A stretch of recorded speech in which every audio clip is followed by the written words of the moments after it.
Achiel kuom jokanyo mag riwruok mar Kangumu Carolina Kinyimba jama en Chiliel koro ntiere kod moro mokalo bang' riwruok moro masiro kendo jiwo mond liete gero ne ot. Gedo mar od Caroline mokao kinde machuok kende bang' chiwo ywak mar midhiero mayande okale kaluwore ni kar jot mare yande chwere kinde mag koth to bang' chiwo ywak makamano riwruok midendo ni Widows Empowerment Program mabende isiro gi jagoro mongirore migawo mar arita Dr. Raymond Omollo nochopo kendo gero ne ot machielo. Jokanyo mag riwruok mar Widows Empowerment Program no kwayo oganda Luo duto mondo mi oti machiegni gi piny owacho kendo gisir jotend Luo mantiere piny owacho. Widows Empowerment Program no ochaki higa mokalo kanyaka sani osegero udi mokalo 8 ne mond liete alwora ma Nyanza.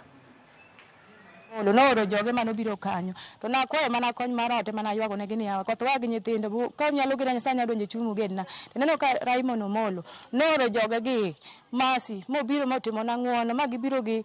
Victor agone giero kamano community kata igweng'wa ka wamor gi gima Ray otimo kaka wuono di chieng'ni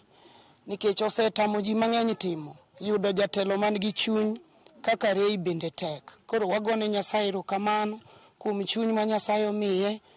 kotiyo kodwa mwayudo ot manyien machal kama koro nyie ka koth ok bi goyo kendo gi nyithindo. Akwayo ni mondo wati kamoro achiel gi sirikal to wabed machiegni gi sirikal